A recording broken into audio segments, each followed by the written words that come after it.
Today we are going to cover a true story. I'm not going to tell you guys what it is, you're going to have to figure it out as we go along. Also warning, I'm not going to show anything graphic in this story, but I'm going to explain some things that are disturbing. This is Melia Shurik, and her and some friends and family went to Colorado, and it was there that they decided to see a movie. It was a midnight showing of The Dark Knight Rises, so it was extremely packed. So they arrived and they make their way through the huge crowds of people, and they go buy some snacks. They got popcorn and candy and then went to go find their theater.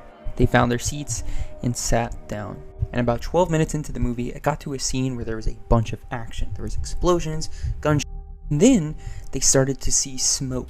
But this wasn't smoke from the movie. There was smoke in the theater. Everyone thought that it was strange, but they assumed this must be part of the show. Maybe this is some sort of immersion. And as they're sitting there, they begin to hear these loud pops and cracks. And at first, this didn't really compute. So everyone's kind of looking around, they're breathing in the smoke, there's all this loud popping.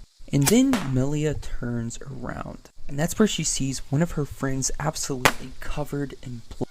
And still, at this point, she has absolutely no idea what's going on. So the group stood up to leave. But even when they were leaving, she would say she kind of felt rude for standing up in the middle of the movie. She was like, "I'm sorry guys, I don't know what's going on, but we should probably leave this theater." So they all walked out. And as they're standing there, they keep hearing this popping. And then more people start pouring out of the theater. And then they notice that there are a ton of injured people. And at this point, a bunch of people got it. There is probably as people poured out of the doors, many of them on the phone with police. Very soon after, they arrived. And the had ran back to his car because his had jammed. And it was there that they got him. His name was James Holmes, and this is him. And I'm going to give you a little bit of backstory on him, because I found some interviews with his psychiatrist, and it's pretty interesting. He was extremely anxious. He and very awkward, moved kind of awkwardly, almost robotically. It was very hard to get him to say anything more than just a couple words or a brief sentence.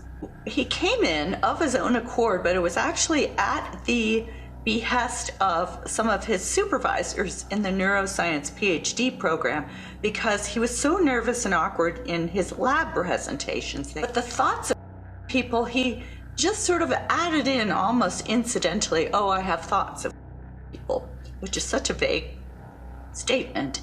And so I spent a lot of the 6 visits over several months trying to understand what was behind that. Was he going to do something? Or were they just unbidden thoughts? She fell under a ton of heat because people were mad that this could have been prevented. Although I do really feel for her, because you gotta think, she deals with stuff like this all the time. She has a ton of patients, and because he wasn't making direct threats, it's what therapists and psychiatrists usually do. And it's just a terrible situation all around. He got 12 consecutive life sentences with like 3,000 years stacked on top.